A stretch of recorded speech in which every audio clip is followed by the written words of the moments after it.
Hello everyone, welcome to English Gyan. This is Shivashish Das. आज की इस वीडियो में मैं एरर डिटेक्शन पे कुछ क्वेश्चंस लाया हूं। This will be very helpful for the students who are preparing for various competitive exams.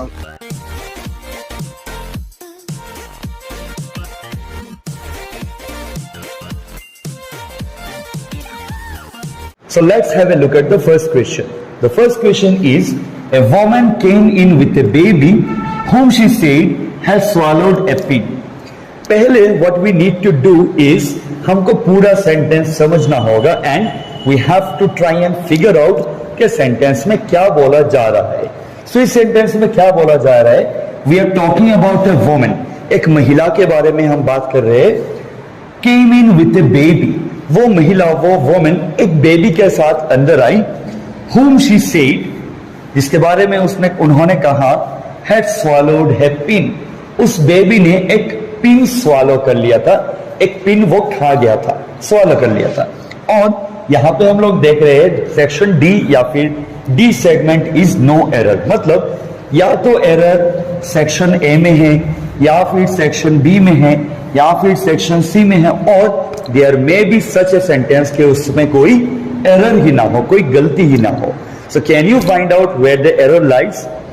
If we look at the sentence a bit carefully we will see, यहां पे बात किया गया है कि a woman came in with a baby, एक woman अपने baby के साथ आई। इस पार्ट में there seems to be no mistake. whom she said, यहां पे फ्रेंड्स एक गलती है, यहां पे हम लोगों ने यूज किया है वर्ड whom। चलिए अब हम समझते हैं what is the difference between who and whom। who and whom, who and whom दोनों ही आइडेंटिटी दर्शाने के लिए बताया जाता है। who is directly identity and whom is जब हम उस इंसान के बारे में कुछ बात करते हैं। Let me give you an example.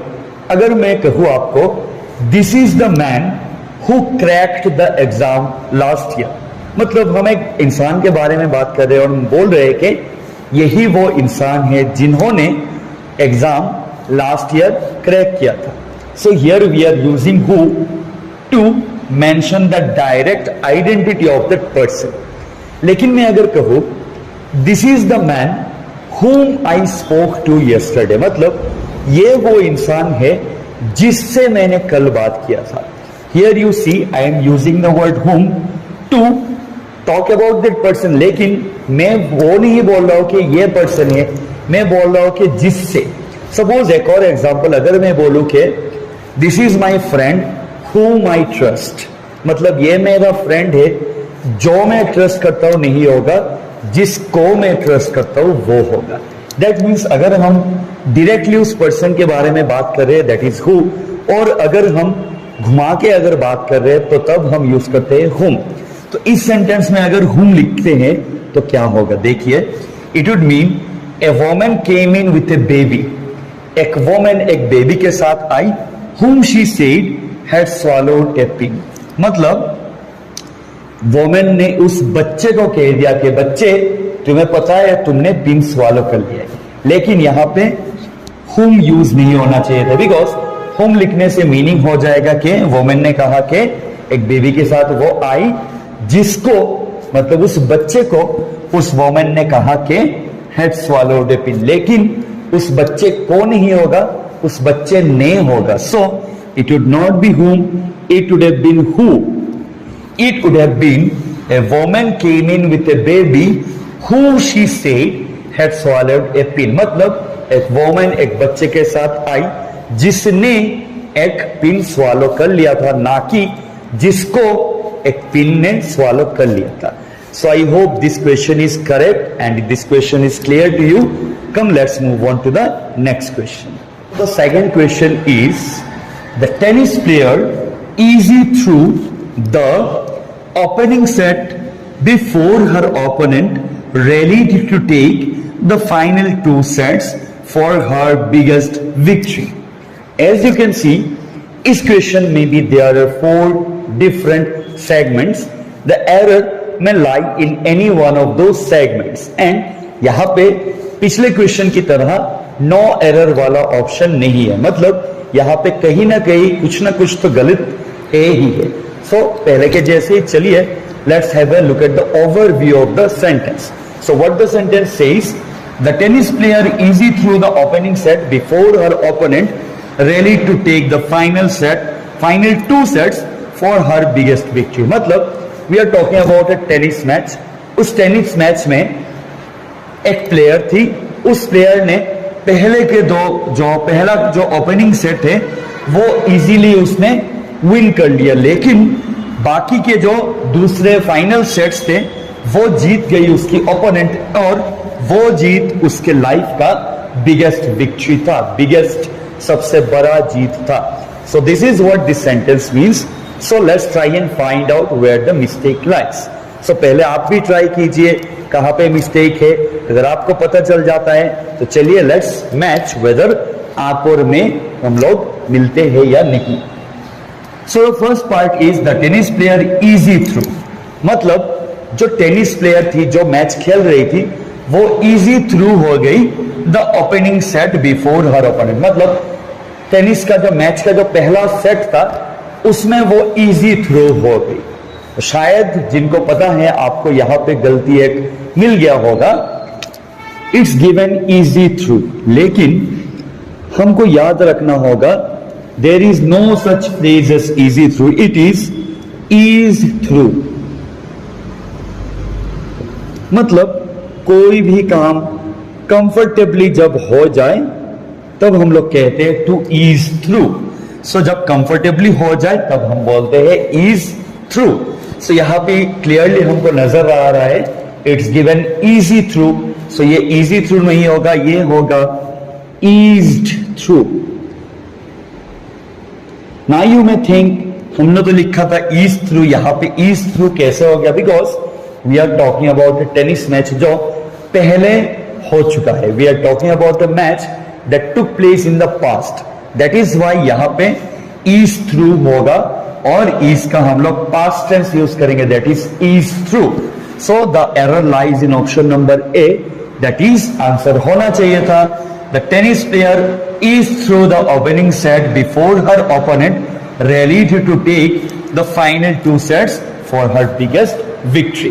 So I hope आप सभी को ये वाला क्वेश्चन समझ में आया है। Let's move on to the next question. So the third question is, she would win the race if she had not twisted her ankle in the middle of the track. Here again, पहले के 2 questions के तरह ही, here you are given different segments, और error किसी भी segment में हो सकता है या फिर किसी भी सेगमेंट में ना भी हो सकता है, because here you are also getting the option of no error. तो पहले के जैसे ही चलिए हम लोग एक ओवरव्यू लेते हैं कि समझना चाहते हैं कि हम क्या कहा गया है इस सेंटेंस में। She would win the race if she had not twisted her ankle. मतलब वो रेस जीत जाती अगर वो अपना एंकल ट्विस्ट नहीं करती।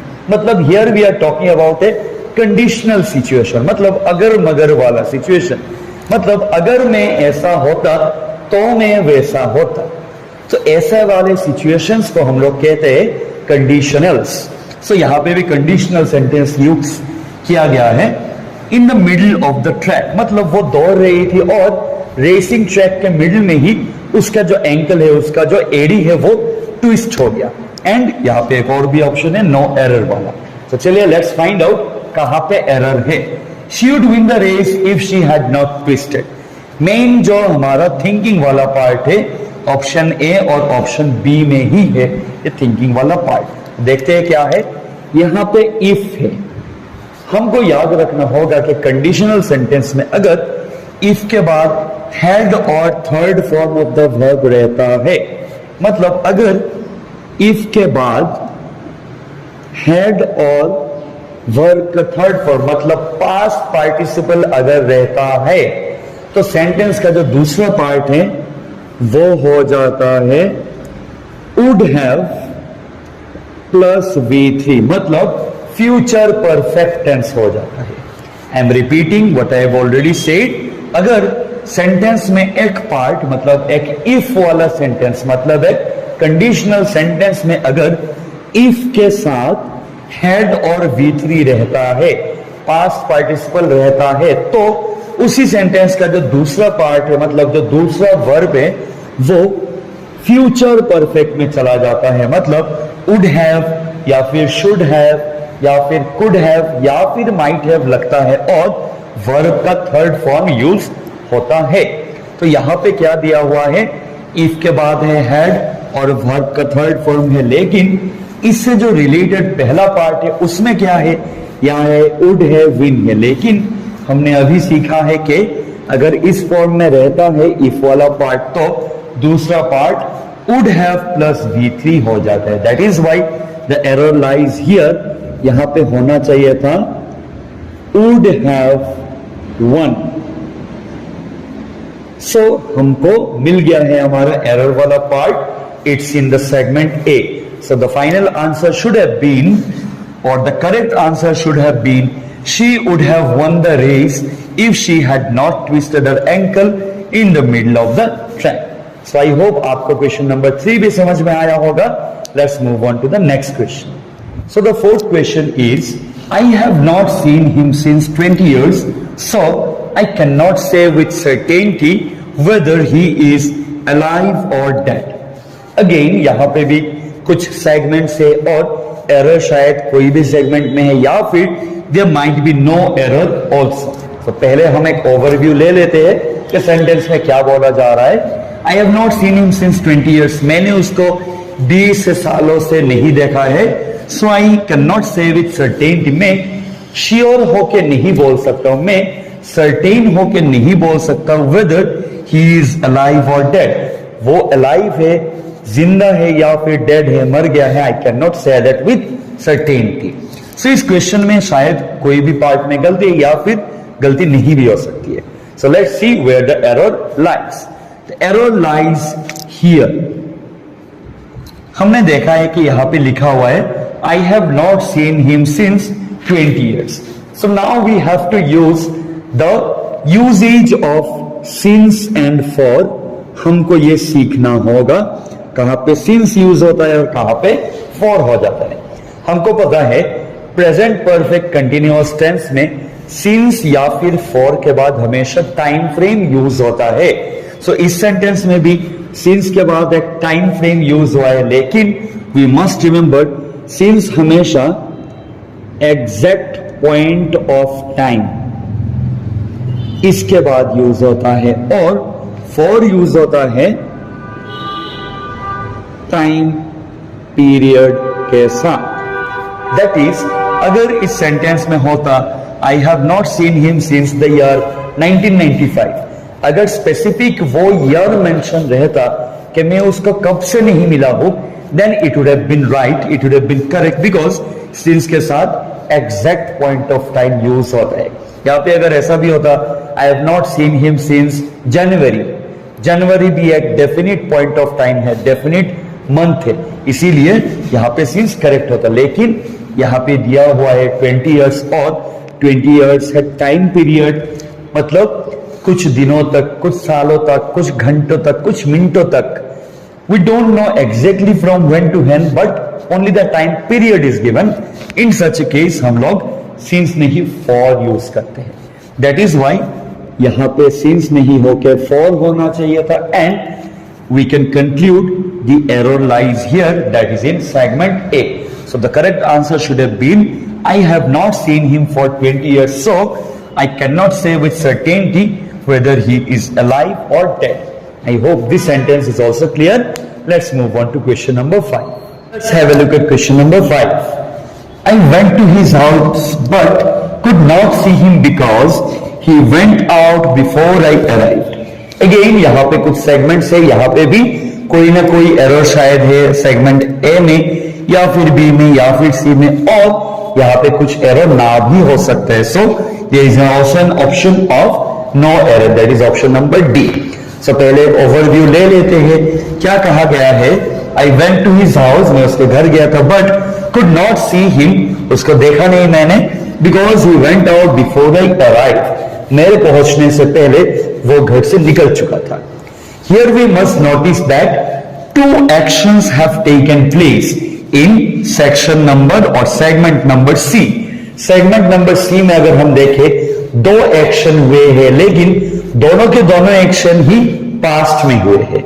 मतलब मैं उसके घर गया था और वो घर से निकल चुका था, दोनों के दोनों काम ही पहले हो चुके हैं। लेकिन हमको याद रखना होगा इन सच ए केस, दो एक्शन अगर पास्ट में होते हैं सो दोनों में से जो पहला एक्शन होता है उसके साथ वी यूज पास्ट परफेक्ट। मतलब दोनों कामों में से पहला काम जो होता है उसके साथ हम लोग हैड प्लस V3 यूज करते हैं, और जो बाद में होता है या फिर जो सेकंड काम होता है उसके साथ हम लोग V2 यूज करते हैं, दैट इज पास्ट इंडेफिनिट। मैं एक एग्जांपल देके बताता हूं। अगर मैं बोलता हूं कि डॉक्टर के पहुंचने से पहले पेशेंट मर जाता है, सो इन दैट केस दोनों काम ही पास्ट में किए गए हैं। पेशेंट भी पास्ट में ही मर गया और डॉक्टर भी पास्ट में ही पहुंचे थे। सो दोनों कामों में से पहले क्या हुआ?